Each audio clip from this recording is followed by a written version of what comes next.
Hi, everyone. Today we are doing a deep dive to discuss one of the most iconic guitars of rock history, Frank Zappa's Baby Snakes SG.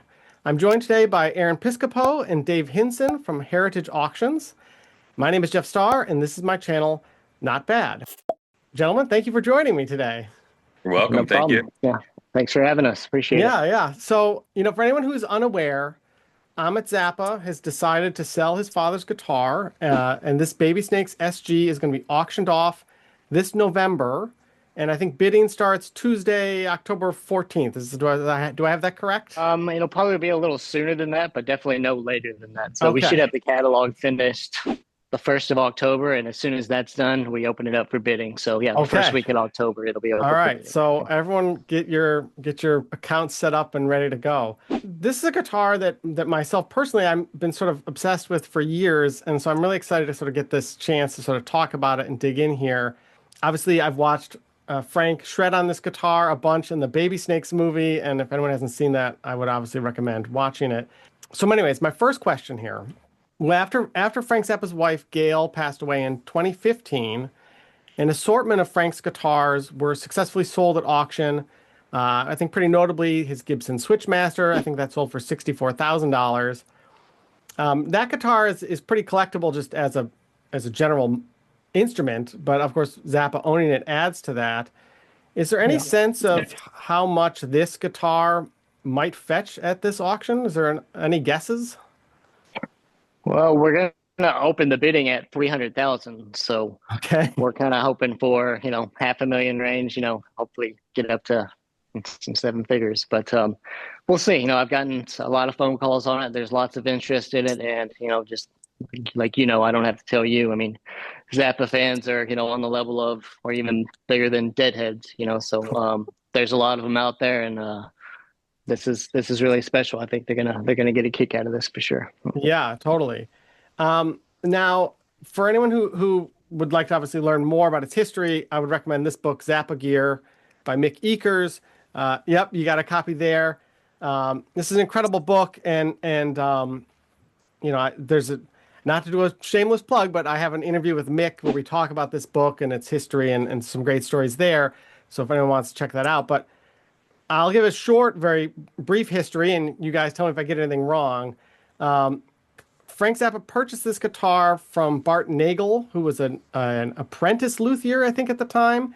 He sold it to Frank backstage at the Celebrity Theater in Phoenix, Arizona in 1974, and Frank paid it's either $500 or $600 cash at the time. The body of this guitar, my understanding, is salvaged from a fire-damaged Gibson SG when the top has then been replaced with book-matched rosewood, like as a sheet inlay, with ebony accents to fill voids in the guitar. And then there was a new three-piece neck that was constructed with 23 frets and a modified fake Gibson logo. Is Right. that when you look at the guitar, obviously you have it there, and Dave, you're sort of an expert here. What's the construction like on this instrument? I mean, is it a top tier instrument, or does it look like it's a student instrument, or would no one know think it was a custom shop if they picked it up today?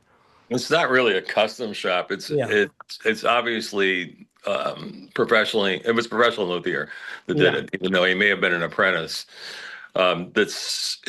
The biggest difference of that guitar is this 25-inch scale, Mhm. Oh, which is so in it's like between. like It's a in between Gibson and Fender. oh, okay, amazing. I actually Actually, didn't realize that. it Yeah. predates Paul Reed Smith, which are 25-inch scale, and Yeah. who knows? But that was the first commercial guitar with 25-inch scale, and that's what Frank Baby Snakes is That's too. actually pretty incredible. Okay. And is it an ebony fingerboard? I believe so. Yes. Yeah. It is ebony. We actually got a hold of Bart Nagel. He did an interview for our press release, so we're going to be putting that out. But he told the whole story. He remembers it, as best that he can. He Yeah. even said, was it 500 or 600, and he was kind of unsure on that. But Yeah, I think yeah, it was backstage in Phoenix. He's actually going to be here next week, and so he'll be holding the guitar, and it'll be the first time that he's had it in his hands since he sold it to Zappa. So it'll oh, be that's pretty incredible. special. Yeah. Yeah. Yeah, I think that photo we can see it there next to where Frank's sort of holding it sort of sideways there. I think Bart actually maybe took that photo.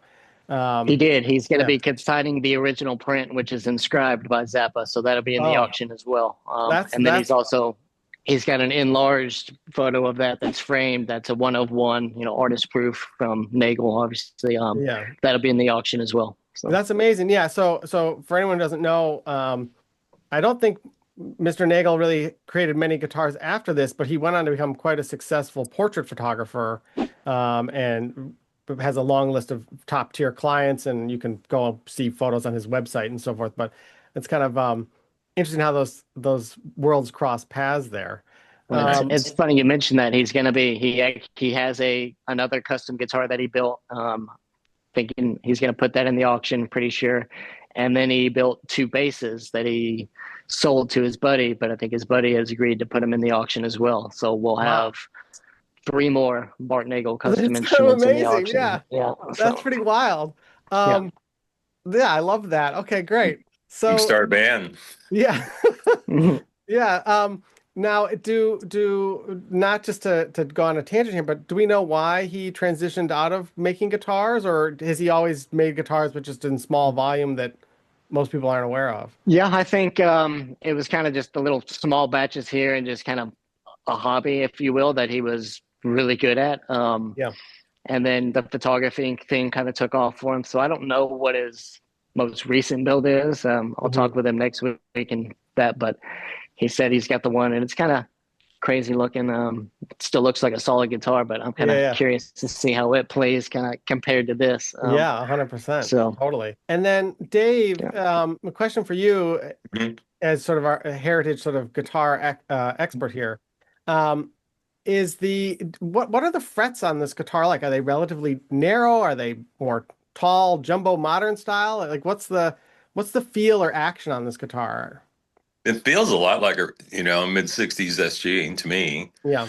The frets, I don't have it in front of me right now, obviously, but they're sort of a medium jumbo. They're not like giant or a little tiny. They're like early Fenders or Gibsons. It's probably like a 6205 fret wire. Oh yeah. For the technos out there. Yeah, I know. See, that's the stuff like, or 6130 maybe. I think a lot of people like myself, you want to pick it up and touch it and hold it because it tells you sort of a little bit about Frank's approach to playing. I know he used very low action, very light gauge strings. And sort of just, I guess, while you were holding it there for a second, the wear on this, I know Frank used he often used a metal pick. He had sort of an interesting sort of pecking pattern. I think Dweezil calls it a battle between the spider and the chicken or something. Does the guitar sort of show Frank's like wear from that sort of the way he approached things? You see a good amount here. I mean, the mirror pickguard is still in fairly good condition, but you can't see. You could tell it's been played, but there's definitely some wear there. And what about now? I think in the Zappa Gear book, he talks about the bridge bobbin being sort of worn down a bit. Is that sort of a noticeable thing there? On the pickup? Yeah. Probably. I mean, we all do that. I do that to my guitars. Yeah. And Dave, say like, in terms of the wear, in the photos online, and there's some really incredible high resolution photos of this instrument online, and I'll put them on screen. It looks like there's a lot of wear on this guitar for a player that I sort of think of as very calm. He's not a big jump around smashing guitars type of guy. Is that just the nature of sort of the amount of tour time this saw, or it have a very thin finish, or is there anything sort of unique that gave it this wear? Well, I think it was sort of the first part actually just knocked around from being transitioned and transferred and transported and used on stage and leaned against this or that, and who knows. I saw him play that guitar twice. Oh wow. 77 and 79. Actually, the first time I saw Zappa was in 71 or 2, and he played an SG then, SG special, just like Pete Townsend. Yeah. Same guitar. And that's a whole nother story. I'll tell you about that show someday. Yeah, no. I mean, we could feel free to go off on little tangents. Don't be afraid. It was the most brilliant thing I've ever seen. They played an hour, And he had Flo and Eddie with the guys from the yeah, of Turtles with course, him. yeah. Nice. Ruth Underwood, Ian Underwood, George Duke, Napoleon on bass, and Ansley Dunbar on drums. They played an hour. The band walked off stage. Frank walks up to the mic and says, "This is our 15-minute union break." He pulls out a folding chair, pours a cup of coffee, lights a cigarette, pulls out a newspaper, and sat on the stage in front of the audience and read the newspaper and smoked a cigarette. 15 minutes later, the band came back and they played another hour. Wow. That's kind of wild. That was brilliant. The neck. Just I'm going back thinking about, you mentioned the scale length. How is the neck profile itself? Is it relatively flat and thin, or is it a little more? It's fairly fairly slim. Fairly slim. It's not super skinny, but it's fairly slim. Yeah. Yeah, it feels fast. It feels good in my hand. I like it a lot, but it is, I would say, on the thinner side. But it's nice. Yeah.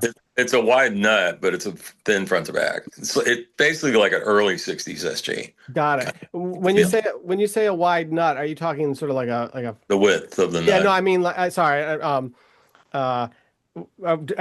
that like 43 millimeters, 44, or is it somewhere even actually less? It's probably at 1 9/16. Okay.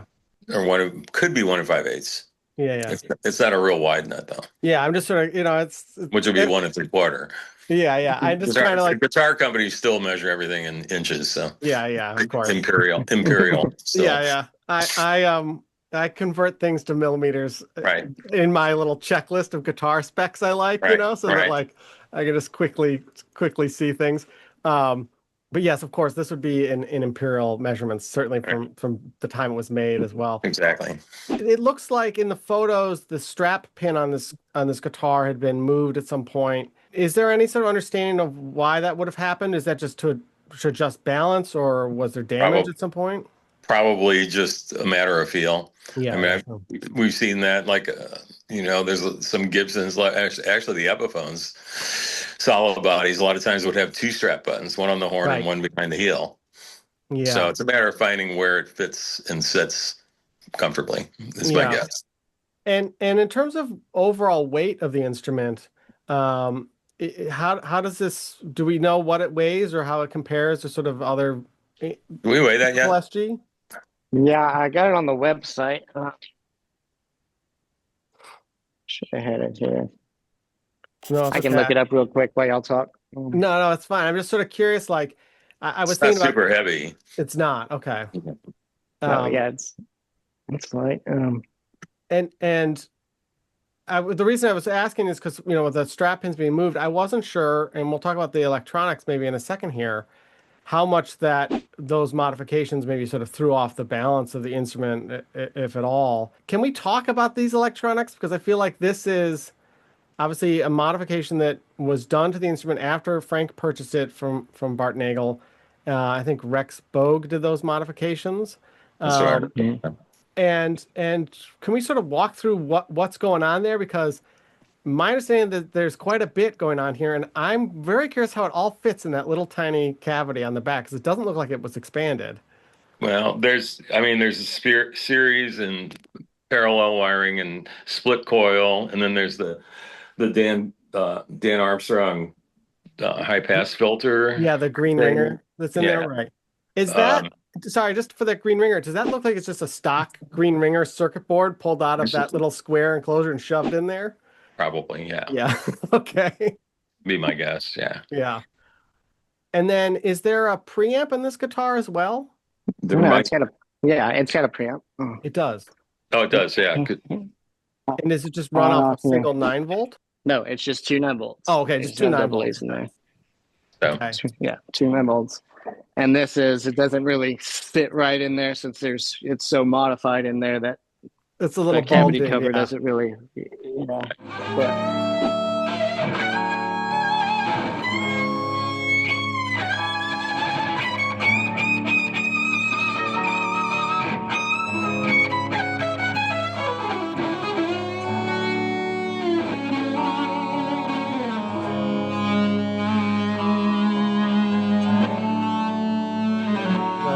That fuzz sound is the green ringer circuit that's in there?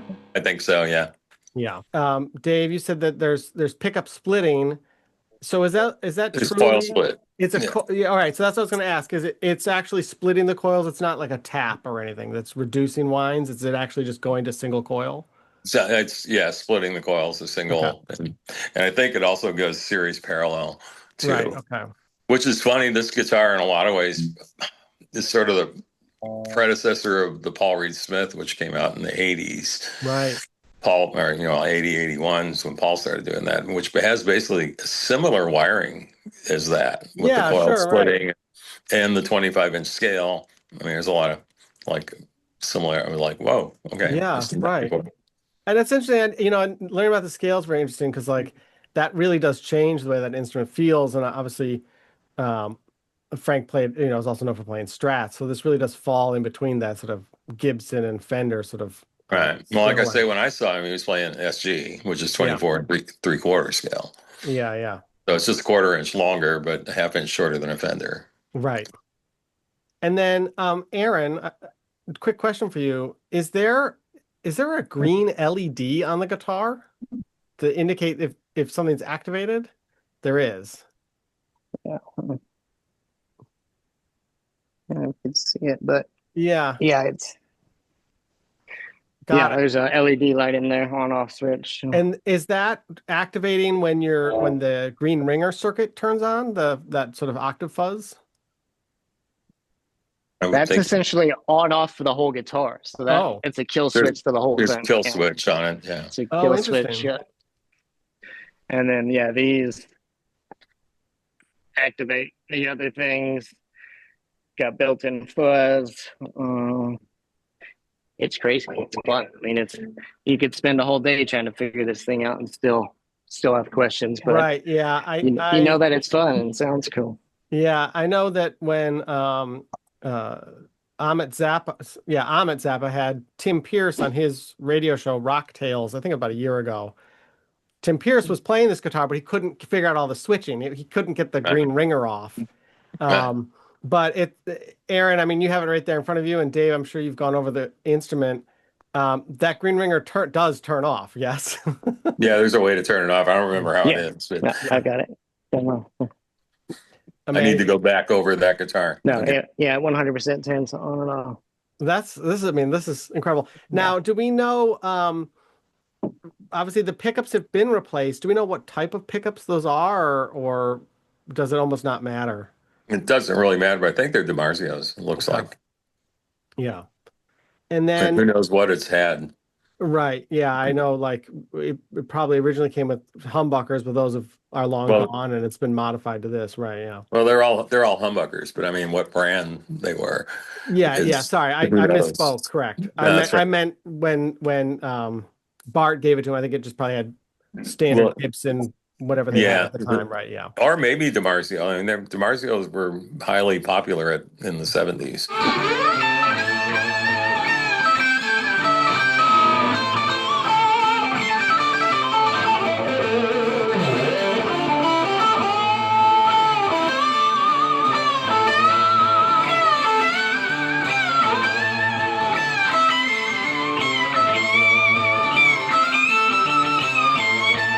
I want to take a moment to thank the sponsor of this video, and that's actually you, the viewer.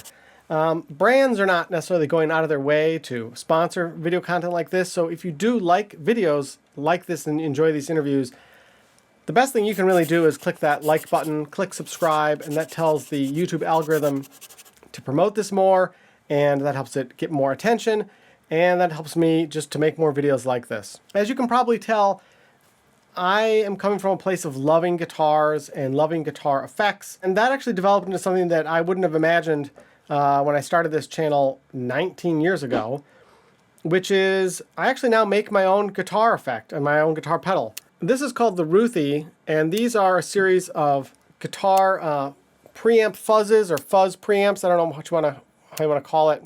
So if you're interested in Ruthie pedals, please feel free to watch the video all about this, or you can go on my Reverb store, and these are for sale there. I also have these versions that are in silver and black, or the raw aluminum black, and those are sort of a little less money because they take a little less time to paint. Or if you're just not interested in this pedal at all, and you just want something like a big muff, I do a sonic canvas series where I take existing pedals, these get repainted and given a clear coat. And so this is a big muff op amp. It's stock otherwise, but it's been modded just for the artwork.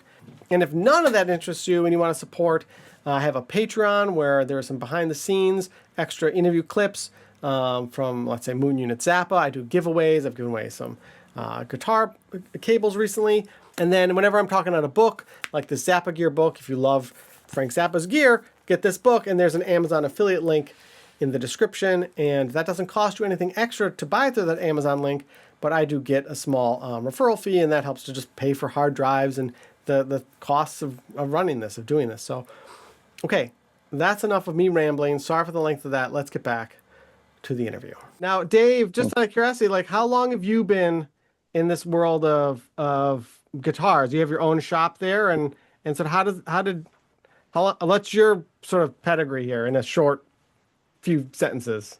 Well, actually, I'm from St. Louis. The original store is in St. Louis, Killer Vintage. And that's been 35 years or whatever. And it actually started, most of us at my level started doing this, selling guitars backstage at shows. Mm-hmm. Before there was security. It was just off-duty cops, and show up with a guitar case and go back and make a deal or hang out or both. Now, did you sell some guitars during that way backstage, sort of the same way this was sold? Yeah. Oh, many. Yeah. Many. Okay. Yeah, and then later on, I had a store, and then the bands all come, and they still all come to my stores. Yeah. And then, Aaron, question for you. I mean, you're in this position with Heritage where I assume you see a lot of really special guitars come through. Anything that sort of stands out over time that you go like, I can't believe that I'm getting a chance to be with this? I mean, just seeing a real burst is pretty cool, from 58, 59, and 60 all kind of together right there. You can pick up and play anyone and compare them. That's pretty special. The Dave Davies 58 Flying V we sold. That was a pretty cool one. That one's up there for me, but it's a great 9 to 5. Yeah, stuff comes across your desk, and I'm kind of quality control, plug it in, make sure it works, that type of thing. And clients call in and say, "Hey, how does the neck feel? How does it sound?" So I give them my opinion. Take that for what it's worth. But it's great. Yeah, I couldn't ask for anything else. So it's awesome. That's amazing. I think a lot of us would be jealous to have that opportunity. And I get to take them all apart. Yeah, that's what I was going to say. So when this came in, I assume it had been sitting in a road case for quite some time and maybe taken out here or there. What was its condition like? Did it need a lot of work to sort of get it back to being a playable instrument, or was nominal work done, or what happens? Actually, no real work was done to it other than the batteries. Mm-hmm. As far as setup, that sort of thing, I mean, unless there's something drastically wrong, we don't do things like that, because they have to be set up to the player's taste. Whoever buys the guitar, generally they want their guru, whoever their guy is, to do whatever fine tuning they need. So it's basically just making sure that there's no modifications, damage, defects, things that would need serious attention immediately, or noted if it does. But as far as that guitar, there's really nothing that needed other than just strings. Yeah, no, it came in and it's ready to go. Put some batteries in it and it fires away. Amazing. Yeah. That's cool. Are there sort of any other? I know we talked a little bit about Bart Nagel coming in, and there's a few other pieces maybe to join this instrument. But were there any sort of like hidden goodies in the road case and that were, picks or other pieces that are stashed away? No, and I mean, I might have kept those, but the case it's just the case. I've got it over there. I can show you if you want to see it. Sure, why not? I mean, we're here. Exactly. I mean, this is as close as I'm gonna get, so I want every little detail I can, You should come play it. Come to Dallas and try it. Oh man, I would get on a plane if I didn't have to get my kids to school in the morning. Right. Oh my goodness. So we have the Intercontinental Absurdities logo. Now it's interesting. It's labeled Mirror SG. Um, Yeah, and then it's got baby snakes there. It's got some wear and tear, but sure, right. Expected, as expected. Yeah. And the pick guard on this is a mirrored pick guard, right? That's what we said. Yeah. Yeah. Yeah. Because I know that the Roxy SG in its current state has a huge mirror pick guard over the entire front of it because of damage it had received at some point. So, Right. yeah. Now, maybe this is sort of a question we don't know the answer to, but do we have any sense why mirrored pick guards appealed to Frank, or was this just the thing at the time? That was a thing in the 70s. Yeah. There were a lot of guitars with mirror pick guards. Phil Lynott from Thin Lizzy, his P bass had a mirror pick guard on it too. So I mean, it was just a thing. Right. The Apple lights would catch it, and you could blind people with it, or whatever. And I apologize to Kiss fans, but there isn't one of the Kiss guitars like a broken mirror, right? It was a trend or a fad for a period. Now that inlay that's on the back where there's a lot of buckle rash or buckle wear, is that just a cool pattern, or are those like bats? No, I think it's just a cool pattern. It's not actually bats. Yeah, but you can imagine whatever. It's like the ink spot test or whatever. Right, totally. Actually, that's interesting. So we have the black, I'm guessing ebony, and then there's sort of like a lighter toned wood. That's also an inlay then?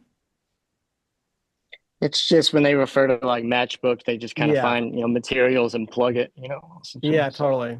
But they do look like bats. I agree. Yeah, I wasn't sure, it's like I've only seen it in these little tiny photos, so really incredible, really incredible. So I'm gonna pivot now to some other questions, and we'll sort of still about the guitar, but as I'm sure the two of you are aware and viewers are aware, there was a lot of drama in the Zappa family after the trust was divided up in unequal portions. Yeah. This guitar went to Amit in his mother's will, and there was a little bit of dispute between him and Dweezil over this, and I believe Dweezil, who's of course a very accomplished guitar player himself and plays Frank's music live, sort of thought those guitars would be given to him. Right. When I interviewed Amit about this guitar and the sale that was coming up, this auction, he said that believe me, my brother can he can get it if he wants it. Okay. I later sort of thought about that. I wasn't sure if he was implying that if Dweezil wanted the guitar, he could come and buy it just like anyone else. I watched the interview, and that's what I got from it. That Dweezil's welcome to bid on it like anybody else. So how does Heritage sort of deal with those sensitive topics, so like family disputes and over these personal effects? Do you need to have some sort of proven provenance and all these things like? Of course, yeah. So you got to make sure the provenance is there, and when it comes to family issues, we're sensitive about that. We don't want to just sell somebody's property if it's stolen or if it doesn't deserve to be stolen or if it's in the wrong hands. We want to help people out. So I mean, there's times we were going to sell a Stevie Ray Vaughan guitar, and then Jimmy called in and said, "Hey, that should be ours. That was stolen back in 2007, and it was documented." So we gave it back. It was all, everybody was happy at the end of the day. So something like this, it's up to if Dweezil wants to bid on it, but there's no legal recourse. I mean, it's not stolen or anything like that. So if there's just bad blood between the children and the brothers, I mean, it was given to Amit, and it's his to kind of do what he wants with. I'm going to be hypothetical here, right? But like, let's say then, Dweezil calls you up tomorrow and he says, "Hey, I want to buy this. Can we settle this now?" Are you in a position where you can make that sale with him, or is this set to go to auction and that's like that train has left the station? Like, what's that situation? How does that work? It depends what the offer is. And then, yes, we can always do that. We'll we would call them that and said, hey, we've got this offer on the table if you'd like to sell it before it goes to auction. But once we get so far in the process, we make a catalog, we put out promotions, things like that. So we are spending a little bit of money on this to promote it. So once we get too far, if somebody, and it's more along the lines if somebody had cold feet and said, nah, I don't want to consign it anymore. Well, then say, well, we've already made the catalog, put in the work, that type thing. And, there's obviously a contract that consigners have to sign. But when it comes to family, we don't just throw a contract in somebody's face or say, here's terms and conditions. We're sensitive about it, and we'll talk to, we'll be the intermediate party if we have to, if they're not talking to each other and we have to be the middleman to get an agreement worked out or to get it in the rightful hands, then we're certainly happy to do so. But this is a pretty big deal. We're promoting it. And so I think it would take a lot for Emmett to not want it to see it go through the auction process, especially it's not going to be a closed door thing. So anybody who wanted to make that private offer has the opportunity to place a bid if we still go to auction. So so essentially, whether it's Dweezil or Moon Unit or Diva, like they're, if they want this, they're gonna have to come up with a big offer or compete against everyone else. And then just who are you said the bidding starts at 300,000. So for auctions like this, who are those other buyers? Like, is this primarily wealthy collectors? Is this guys like, I don't know, Joe Bonamassa? Is this museums, Rock and Roll Hall of Fame? Like it's all of the above. But something like this, you get all of the above. You could have a dedicated fan who's just, got the money and that's what they want to spend it on, who's, you don't know his name, a few clients like that. And then it could go to the museum. Gibson might want to buy it to try to recreate it.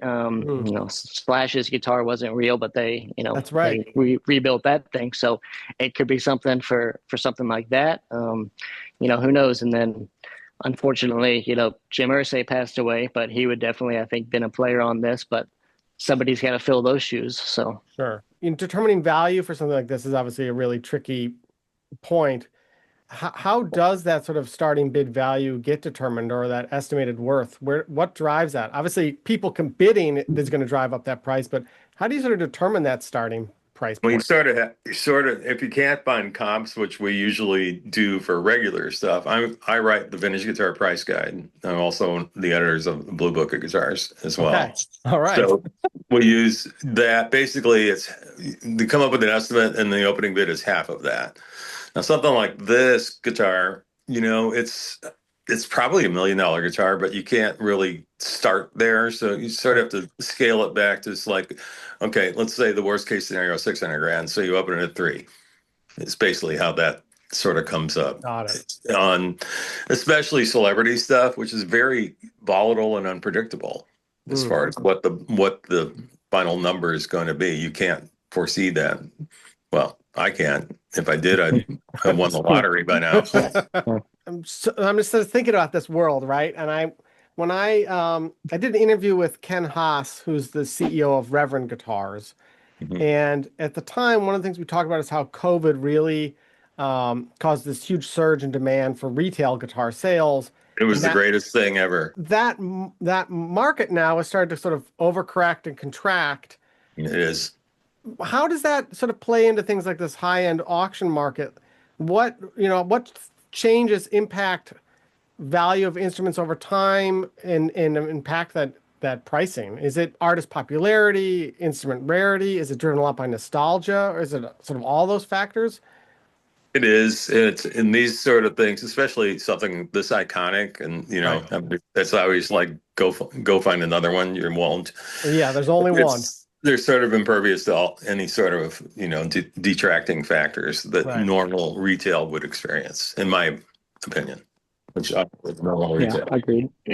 Yeah, I mean, I think that's pretty fair to say. Yeah, is there sort of thinking long term? And Dave, as someone who owns a store, is there I think a lot of people who are maybe not necessarily buying at this sort of price point, but I do know that there's some people that view guitars as like a way to as a collectible that's going to have value and they're going to sell it later as some, investment.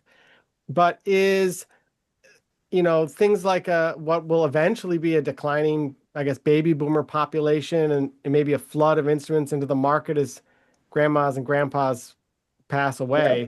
Is that a concern to just the general vintage guitar marketplace?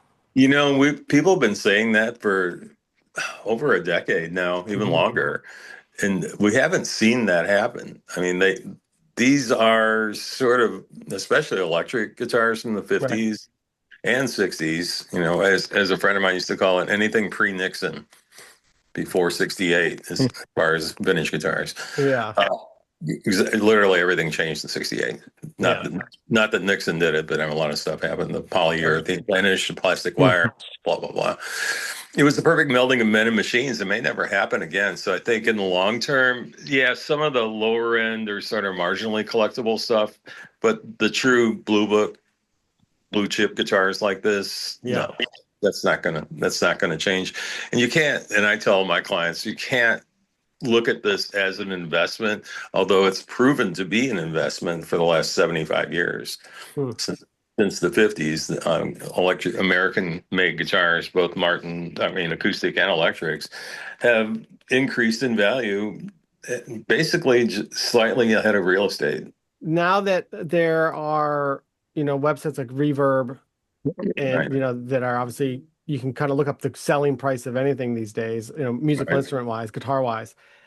I've seen, a trend where instruments from the 80s or late 70s that were not popular suddenly are now going up in price because they're birth year guitars. Exactly. I'm a victim of that. I bought a Gibson Firebrand Deluxe, which is not necessarily like a super fancy guitar, but it's got my actual birth date stamped on the That's you. You're me. One of them. That's right. So I'm one of them.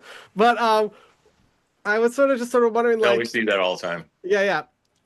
There's other instruments though that Fender lap guitars, from late 50s, they have gone up in value, but they certainly haven't gone up like a Telecaster has. Well, no, but I mean they've certainly increased exponentially over their initial value, retail price. Right. But not to the extreme of the biggest anomaly are Sunburst Les Pauls, which were made from 58 to 60. And there's 1,700 of them total over 3 years. And they were $246 new. And it's $42 for the case. And when I first started doing this, they were in the late 60s, around 69, 70. Those guitars had already gone to $500. Yeah. They were double what they were new by 1970. And they have gone, you can sort of look back by 77, they were $3,000, $4,000. Yeah. By 80, they were 10,000. And I remember we're all thinking, oh my God, that's ridiculous. Who paid 10,000 for one of those things? Now they're 500 to 700,000. It's wild, I know.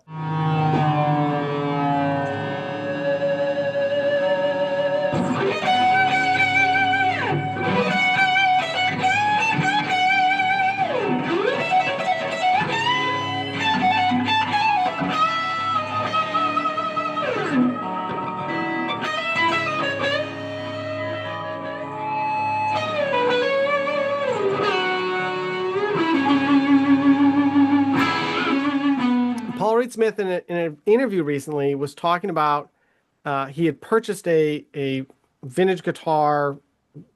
Basically, it had been under a bed all this time. It had never been played, Right. And playing it was like, it wasn't really that great of a guitar because he realized, the frets had never been leveled. It hadn't gone through decades of play and repair work and stuff to make it sort of a great guitar. Right. And that part of what makes a vintage guitar so collectible and so desirable is that the ones that have survived, there's a bit of survivor bias. They have had that work to make them great playing instruments. The junkers have sort of ended up in the junkyard over time, right? Do you think that's somewhat true? Somewhat, Yeah. not as a rule though. I mean, I just had a mint, absolutely unplayed with tags, 59 Sunburst Les Paul that played sound that it didn't need anything, and you don't want to do anything to those kind of guitars because Right. you can damage the value by doing something stupid. As minor as doing something to the frets. Right. You don't want to do that. And generally, those guitars don't need anything Yeah. other than cleaning, or Yeah. you might And steel wool the frets, oil the fingerboard, so the rosewood doesn't crack. But that's really about it. you also have player guitars and collector guitars as well. Sure. So somebody, the one that's had a broken headstock but been repaired and now, stays perfectly in tune, that type thing. Well, they're It's a better after they're great broken. player guitar. And if somebody's looking to buy and play guitar, if you go into Guitar Center, you test it out, that's the one they're going to pick. But in a collector's world, you kind of want the one that's untouched and all original if the condition is there. Yeah. And Dave, what were you saying about the broken headstock? They're better when they've been repaired? They're better after they're broken. Les Pauls. That's been Joe Walsh was in the shop. I had a 60 Les Paul that had a cracked headstock. And he was playing it, and I said something about. He said, "Yeah." He said, "Mine had a cracked headstock." I said, "Yeah, the one you sold Paige, right?" And he goes, "Yeah." And he told me how he broke it, which is another great story from Joe. I see when he got it fixed. He said, "I got it back." I said, "It was better." Well, then he goes, "Way better." Mm. Some of the best Les Paul think... we've ever heard had broken headstocks. Jimmy Page's that he got from Walsh, Joe Walsh's. Dwayne Allman's Dark Burst had a broken headstock. Mike Bloomfield's had a broken headstock. Why do you think that is? Is it just because it's it's probably folklore, but it's cool. Yeah. To say that. Or is it sort of like a psychology in it's like why well, the glue's stronger than the wood. Yeah, I know, of course. Yeah, I was sort of thinking in the sense that people like to buy relic guitars now because they don't. Part of it is this. Oh, I don't have to worry about get a ding in it, right? Whereas they match their jeans. Yeah. Whereas, like, I know if I pick up a really nice, really nice Paul Reed Smith, it's like beautiful. Like I don't want to like almost touch it, like, because I might scratch it. You know what I mean? Well, Paul Reed Smiths are sort of the 20th, or this decade's version of the Gretsch, because Gretsch guitars back in the 60s, the guys that played those didn't you see a Gibson or a Fender that's beat up and got paint chips on it and whatnot. Gretsch guys were always like meticulous with their guitars, and you see that with Paul Reed Smith too. Right. Okay. Yeah. It's sort of that same mindset, I guess. Well, this has been really cool, and I love that we've had this conversation. Aaron, is there anything in particular about this guitar that you feel like maybe we need to talk about? I want to make sure that you get all your plugs in, or talk about anything you find particularly interesting looking at it there in front of you. I mean, the looks are kind of what they are, but for me, and with any guitar, it's the way it feels, and just putting it in your hand, and just the neck profile it's second to none almost. And then not to mention when you plug it in, just how many different options you have. And it took me like 30 minutes to find how to just kind of make it clean, or as clean as you can get it. But it goes there, and it's very tony, but it'll play clean, and then turn that fuzz up, and you're right there, like Halloween night. It's very cool. Right. Yeah. You can really hear that green ringer effect in the Baby Snakes movie. It's really sort of, it's an interesting, like, I didn't really notice it until I learned, like, oh yeah, this guitar has that. And of course I love effect pedals and that effect in particular. And I was like, oh yeah, it's a fundamental part of what's that sound, Yeah. Cool.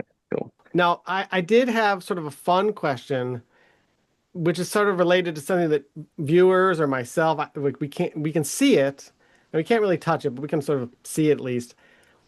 A silly question, but what does it smell like? Smells like wood, wood and lacquer. Two of my favorite smells. It doesn't have an overly strong smoky smell or anything like that. It doesn't. it doesn't give you the sense that it's been sitting in a bar or anything like Yeah. that. So it's fairly clean. And then Yeah. the case as well. I mean, it's not. Yeah, it's I not wouldn't like even. all funked up Yeah. and moldy or anything. Yeah. No, I wouldn't consider it moldy, and we'll put that in the descriptions on some Sure. vintage guitars because we've had some returns. There's some stink. But this is no, I wouldn't attribute that to this at all. Is at the top of the headstock? Frank used to put cigarettes in there. Is there any sort of nicotine staining or marks from that? And it doesn't have a cigarette burn, as I recall. No, not particularly. There's a little. Yeah, there is a little bit on the discoloration there. side, more on the side of the than on the face of the headstock. Yeah, right. All those guys used to put their cigarettes there. Yes. That's why I Now you invented can buy a tuner. tuner. Yeah, I invented a tuner that looks like a cigarette that goes there. Literally, it's called the tunerette. Oh, good. I'll just look that up. That's sort of a funny gag there. No, it's dead accurate too. Now, Dave, it sort of was something I was thinking about here is, this guitar the body at least was from a salvaged, fire damaged. I don't know how damaged it was, but some body. And the Hendrix Strat was obviously, had seen some fire to it. And you were talking about sort of headstocks, repairs. Is there sort of any sort of weird correlation or magic to the fact that these guitars have been around some heat? I never thought of that, but maybe that's an interesting point. Yeah, I don't know. It's sort of like a weird sort of coincidence because I know that once he had that Hendrix Strat repaired, he played it quite a bit, and I know Dweezil still tours with that. Right. But also maybe it just feels cool to play, Well, I'm sure it does. Yeah. And just the legacy alone of that would be. Oh, I know. Just wild. Right? Just wild. From that guy to that guy. So I wanted to sort of end on something a little bit inspirational that I sort of thought about while doing my research for this interview.